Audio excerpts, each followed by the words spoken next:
Okay, it's going to be a review of the best of Drew McIntyre and Evolve. This is a compilation on the WWE Network. So the network, they actually have, access to some of these independent wrestling promotions from the last decade. They got Evolve Progress, WXW. They just released a Bryan Danielson compilation, which I can't wait to watch that. And, some other indie companies. So it's really cool. And they don't have a lot from the Evolve catalog, but they could really cash in and put together some nice compilations. Right now they just have Drew and Keith Lee, but when you think of when Evolve got really hot last decade, Matt Riddle, Chris Hiro, Roderick Strong, there was just a lot of they just had a lot of talent. They really hit their stride around maybe Evolve 50 to Evolve 80, during that time. There was just a lot of talent that resurrected their career, like McIntyre, and guys that made a name for themselves, like Matt Riddle. So, if they have access to all that Evolve footage, they should try to cash in and upload some more stuff, because I think right now they just have some of the more recent Evolve stuff. So I don't know how many people are going to be willing to sit through a lot of the more recent stuff, but we'll see what happens there. But yeah, before I get into the actual review, I'm just going to try to keep this short, but just want to touch on the WWE Network changes. So NBC's streaming service is actually called Peacock. And I guess eventually, maybe after the Elimination Chamber, they're going to be taking over the WWE Network. So, anytime this does happen, there's a lot of uncertainty. It's like, oh, is my password still going to work and all that stuff? So, yeah, I'm a little bit nervous about that in terms of, I did hear this. I heard on WFAN, someone actually said, like, it's going to be a little bit harder to log in terms of, if one guy at work is, sharing his password with the whole office. I have based on what I heard, they're going to try to prevent stuff like that. So that could be kind of a pain in the ass. On the bright side, it sounds like it will be a little bit cheaper. I'm hearing $4.99 with advertisements, and then $9.99 premium without the advertisements. But the thing is, like, if you're going to watch a live pay-per-view, the live pay-per-view is not going to have advertisements, whether you're a premium member or not a premium member. So that's a good sign. But I guess maybe if you want to watch it on demand, you're going to have to sit through ads for the $4.99 subscription. But, we'll see what happens. Hopefully it's not a headache of a transition. But let's just move on to the review. So the best of Drew McIntyre and Evolve. This was 2 hours and 15 minutes long. And I don't know. It took me a long time to get through the show. It actually took me a whole week. It was only 2 hours and 15 minutes, but, there's no video packages. There's no entrances, just straight up matches. Drew actually, does some commentary before and after some of the matches, which was cool. But yeah, this was just a great story, though. It's definitely a great, it's just I'm not going to say resurrection, but, sometimes it just takes guys longer to really find or hit their stride in not just professional wrestling, but in sports as well. This is a guy that had been fired by the WWE. I do remember back in like 2010, a lot of people did not like the guy. Didn't have a very likable look. So I think Drew has definitely come a long way. In terms of how he has enhanced his look, his overall skills, his body of work. I think everything just got better, and it was just one of those situations where going back to the Indies or going to Evolve was just it just benefited him. Look at all these opponents. Look at all you can learn from who he was in the ring with just from this compilation alone. You got Chris Hiro. You got Ricochet, Roderick Strong, someone like Chris Hiro, a guy that wrestled all over the world, the Hustler, the guy from CZW. Eventually, he went to Germany, and he learned so many different styles from working with Misawa to all the stuff that Hiro did in WXW with Tommy End. And then look at Ricochet, like the high flyer, like probably the best high flyer of the last 10 years, getting to work with somebody like that. No, eventually McIntyre would eventually run into these guys in WWE, but some of them he wouldn't.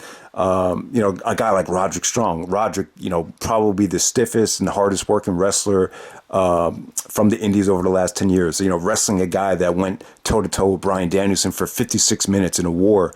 Just being in the ring with him. One time, Chris Benoit was on WWE Bite This, and you could actually ask questions, and you could submit the question, and Josh Matthews actually read the question I asked him. So my question to Benoit was, do you feel like your style has rubbed off on a guy like Kurt Angle or some of these guys that come through the business? And Benoit said, yes, like a chain. It's like a chain reaction. Like, my style will rub off on this guy, and he'll actually get better and use what I gave him, and it's just that experience just carries over and over to the next year, the next opponent. So, and I think that's like the great thing about going to the Indies and getting to wrestle all these different names. I think it helped Jamie Noble out a lot. I think it helped so many guys. Even Eddie Guerrero, when Eddie Guerrero went back to the Indies, I think that gave him an extra dimension that he didn't have, during his first run with the WWE. So,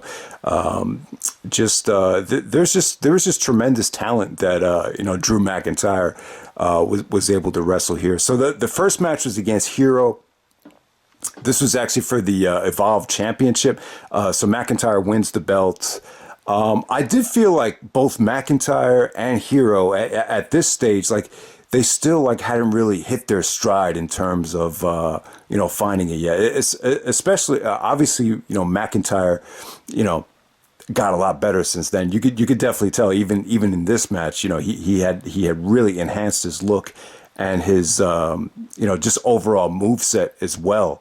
But Hiro in this match still, like I would say Hiro got even better. Like you could see Hiro, after getting let go from, what was it, FCW or NXT, he definitely put on a lot of weight, the summer of 2014, whenever this was. But I felt like Hiro got even better, like when you get to 2016, 2017, like right before he made this transition when NXT hired him back. So yeah, this is like a 3.5 star match. Drew McIntyre wins the belt and cut a really emotional promo. So good match there, but still not great. The next match was against Ricochet. The match with Ricochet, they did probably the craziest, I got to mention this, like craziest basketball wrestling spot I've ever seen. So, this basically looks like a, Ring of Honor, bubble gymnasium type of thing from the Murphy Rec Center. So Ricochet actually, jumps up on top of the rim, pulls himself up, and then hurricanranas McIntyre from the rim. So I thought that was really cool. Like, I've never seen a wrestling basketball spot that entertaining before. McIntyre does like a fall away slam into the concrete wall. So they did some crazy stuff on the outside, but when the match got back into the ring, not too much overkill, nothing too memorable. I believe McIntyre won the match with a double arm DDT. So I was actually surprised Ricochet was still on the Indies at that point, but Ricochet really, he stayed on the Indies, I guess, until, Battle Los Angeles 2017. So yeah, Ricochet, had a nice long run on the Indies when you think about it. All right, the next match was actually against Roderick Strong. This was actually like in a fire. What was it like? It's like at a firehouse actually. So yeah, man, this was probably. I would definitely say this was the best match on the whole set. I really think it was. It was just incredibly stiff. It wasn't a. None of these environments were really that great. It was tough. It was tough to really feed off of the crowd for a lot of these matches. I would say, even though Evolve, was a great promotion, in the middle of last decade. I'll say that. I really think it was.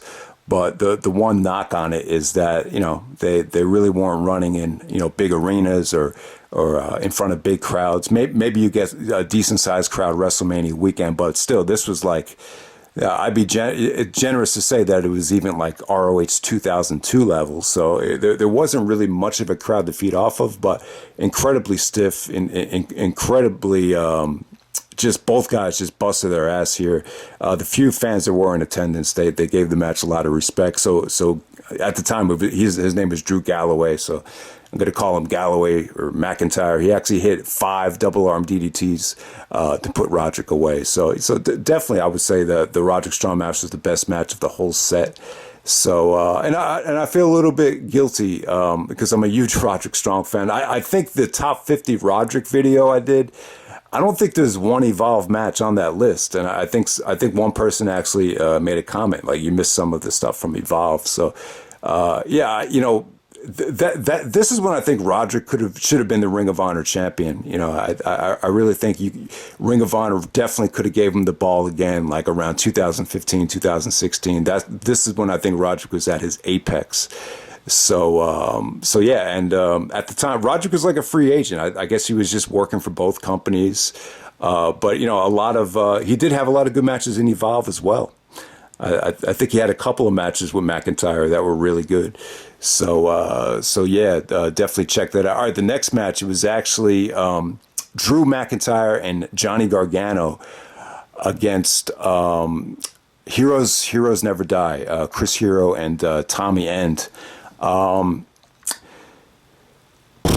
Yeah, not that great of a match. The problem with this is it went way too long. It was like 40 minutes. There was too much brawling on the outside. You saw a lot of stiff stuff, a lot of stiff kicks, a lot of stiff, elbow shots from Hiro, a lot of stiff kicks from Tommy End, a lot of just pop-ups from McIntyre, tons of near falls, overkill. But you know what though? I don't know. I just felt like it was hit or miss. I felt like some parts of the match it clicked, other parts it felt like it dragged a little bit too long. Now there's a match that Heroes Never Die. Tommy End and Chris Hero, I believe they had with Zach. And I can't remember who Zach's partner was. I think it was like Evolve 53 or 54. I never saw the match, but I know a lot of people that thought that was a 5-star match. So this match that I watched right here, it's nowhere near on that level. I was hoping that this would be that match, but yeah, McIntyre was not in that 5-star Heroes Never Die match. So I believe it's from Evolve 53 or 54. I can't remember the exact one, but if you've seen that match, let me know how good it is. I know some people that think that's the best Evolve match of all time, but let me know what you think is the best match in Evolve history. But yeah, that was the only tag match on the set. It dragged a little bit. I believe McIntyre and Gargano actually won the tag team belts there. I guess eventually McIntyre turned on Gargano, so they have another match featuring McIntyre and Gargano. Probably out of any match on this set, on this set, it went into overkill mode. I mean, just tons of kickouts from Gargano. A lot of Gargano's matches feature just a shitload of kickouts, and that match did as well. It was good. They're probably one of the better matches on the set, but I just felt like it was a little bit overkill. With the near falls. All right, next up was actually, so the last 2 matches were just 2 Matt Riddle matches. So, Riddle versus McIntyre. The first one, it actually looked like it was at BB King's. I doubt that it was. But, yeah, great stuff. I love the finish here. Riddle actually had him in the bro mission or the bro lock and just like pounding away at his abdominal muscles as he made him tap out. So I thought that was an awesome finish. The next match, McIntyre went for the kill. Didn't go too long, but he does a spike pile driver through a table, gets a holy shit chant, and the match ends in, under 10 minutes. But yeah, man, McIntyre and Riddle, they had, those were 2 wars to close out this compilation. So yeah, this is a great compilation. I do feel like McIntyre has gotten even better since then, but you just look at how McIntyre's look and his development has just evolved. And sometimes it just takes longer, and it just, that's what's great about pro wrestling. It's not basketball. It's not like, I would definitely say like Davey Richards is more like the Westbrook of wrestling. Like if your skills are solely predicated on athleticism, you're not going to last that long. But I think someone like McIntyre, where his skill set is, is predicated on just, strength, combination of strength, speed, power, good solid fundamentals, a good look, good mic skills. And, if you have that, you could last a long time, and, you could finally hit your stride at 37, 38, however old he is. So yeah, it's an incredible story. I would definitely say very reminiscent of Eddie Guerrero's, rise and fall and rise again. And the same thing with Jamie Noble. Jamie Noble's wasn't as magnified when he got back to the WWE, but the Jamie Noble story is another good one. But the Drew McIntyre story is amazing. It really is. If you look at where he started at, he was like Vince McMahon's pick to be next WWE champion. Somehow, some way, he fell apart, and he just wasn't a very likable look, wasn't a likable guy, and for him to go to Evolve and be able to mix it up with all these different names and different styles, and to really find it, at the end of his Evolve career and get back to NXT, get to the main event of WrestleMania, beat Brock Lesnar, and just, one of these guys just, we're I don't know. Who knows what would have happened if it wasn't for the pandemic? But I do have a good feeling of like, this is one of these guys that is just going to be popular, and the fans are going to get behind. And I don't think a lot of people are going to turn on him. I think the fans will turn on anybody, but I just think he's done an incredible job of, being likable, being worthy, and just, I've said it before. I think he checks all the boxes. So yeah, that's Drew McIntyre and Evolve. I wouldn't say that this set from top to bottom is going to amaze anybody, but it's just it was cool to see. So definitely check it out. All right.